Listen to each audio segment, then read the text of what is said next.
We just saw a new poll, this time from ABC News, Ipsos, and the Washington Post. Harris enjoying a wide favorability advantage over the former president.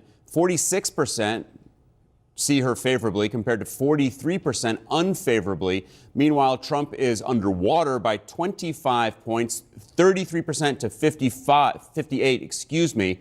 The Washington Post writes this about the Trump campaign strategy, quote, with little chance of improving Trump's standing, Trump's advisors see the only option as damaging hers. Kristen, how are they planning to damage her more?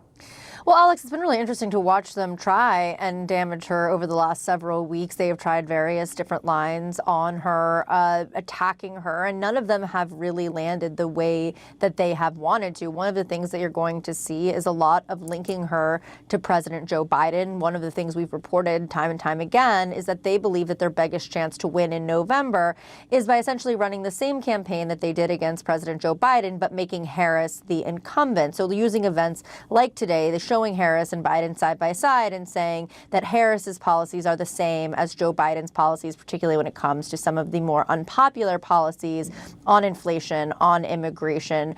That's what they want to do. But whether or not that's actually landing has yet to be seen. It doesn't seem as though the American public is treating Harris as the incumbent that the Trump campaign would like them to do. So as we move forward, I will tell you, Alex, speaking to a number of his advisors earlier today, they do feel like they are in a better position now than they were a few weeks ago when it felt as though Harris's bounce was not going to end. And there was a lot of concern around the boost in her poll numbers, around the enthusiasm around Harris. Right now, they feel like this is starting to settle and they have a real race, but they're saying the same thing to their supporters that you're hearing Harris say to hers, which is, we are the underdog. We really have to fight here. And I think it's clear both sides believe that this race is going to be determined by razor-thin margins, and they are trying to find any votes that they can to secure. And that includes, for at least Donald Trump's team, trying to siphon away some of those labor votes, some of those rank-and-file union members that Donald Trump got back in 2016 that helped propel him to the White House. So you're going to see a lot of that, trying to dig away at various voting blocks as they try to get as many votes as they can ahead of November. Yeah, Frank Luntz, the top line of that poll was that nationally, Harris has a small lead over Trump. It was 50 to 46. She did not get a post-convention bump in that poll. Are you surprised by that? And what do you say to what Harris just said, that they believe they are the underdogs? I don't think that really matters. I think what matters are the two issues that the public says they prioritize in this election, which is affordability, not inflation, but affordability of food and fuel, housing and health care, and the idea that that's gotten worse over the last 3 years, not better, and immigration, which is basically an issue of personal security and safety, and whether the border is controlled or not. She, Vice President Harris, has a clear advantage in personality. If this is an election about who you trust, who you have confidence in, who you like, she wins clearly. If this is an election about policy, about where things have gone over the last 3.5 years and where they're headed, Donald Trump has the advantage. The problem with the Trump campaign is that the candidate himself is actually undermining that message with personal attacks that voters don't like. The challenge with Harris is that she walks into a union hall and doesn't address the two issues that union people prioritize the most. I've done a fair amount of polling within the union community, and there is definitely a split. Government unions and teachers unions absolutely support Harris by significant margins. But the trades, the people who work with their hands, are evenly split between the Democrats and the Republicans. Republicans have never seen that before. She walked into ground zero. Everything she said was effective, but she missed the two issues that matter most.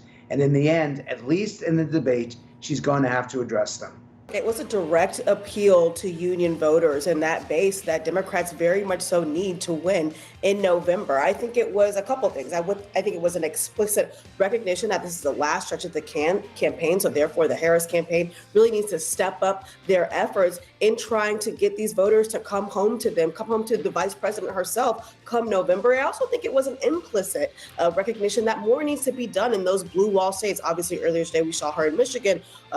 Governor Walz is in Wisconsin. Now they're in Pittsburgh, Pennsylvania, really trying to shore up that blue wall for their path to 270. I was talking to one advisor over the weekend, and they said for the Harris campaign, all eyes are going to be on Pennsylvania, particularly for these next 2 weeks. As we know that she was there today, Governor Walz will be there in the next few days, and then obviously the debate in Pennsylvania next week. But ultimately, I think that what this really was just another chance to show the voters who are in President Biden's backyard and who have been in President Biden's backyard for 40 years that the vice president is somebody that they should lend their support to, a real passing of the baton. I think that what was different from the last time that we saw them on the campaign trail was that the president actually spoke before the vice president. So that was an important thing that I think that we're going to continue to see going on as they try to make that passing of the baton very, very clear to the American voters.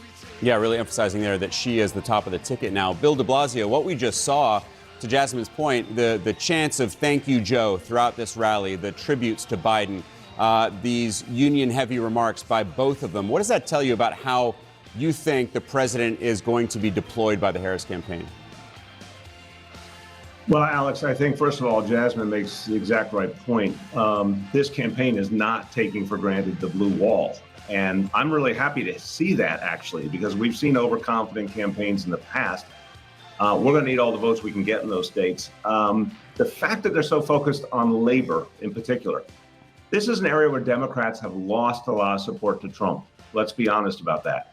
And they're saying, I think Kamala Harris is saying the things to get people back in favor of the PRO Act, to strengthen the right to unionize, to make sure that union busting is met with real penalties. You know, she's obviously saying U.S. Steel needs to stay in America. These are really important messages for folks who might be tempted to support Donald Trump. So that helps get those folks back. I think Joe Biden is exactly where he needs to be, in the blue wall states, talking to labor. I wouldn't necessarily say use him anywhere, everywhere. I think this is the perfect place, and he is someone who can actually help her get some of those votes back.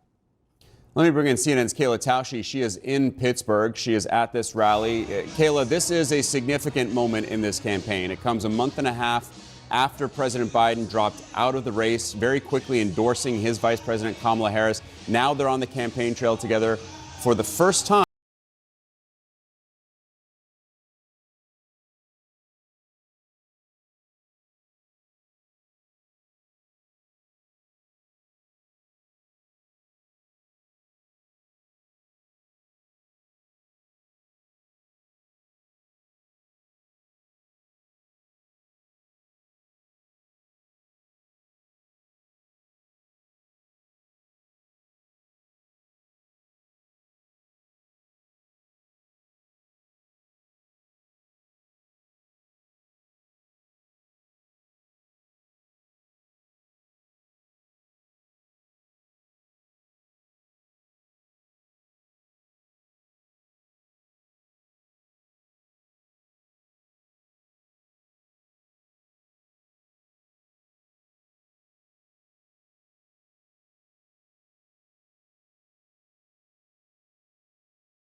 Leaders of these unions, but clearly there is still quite a bit of work for them to do.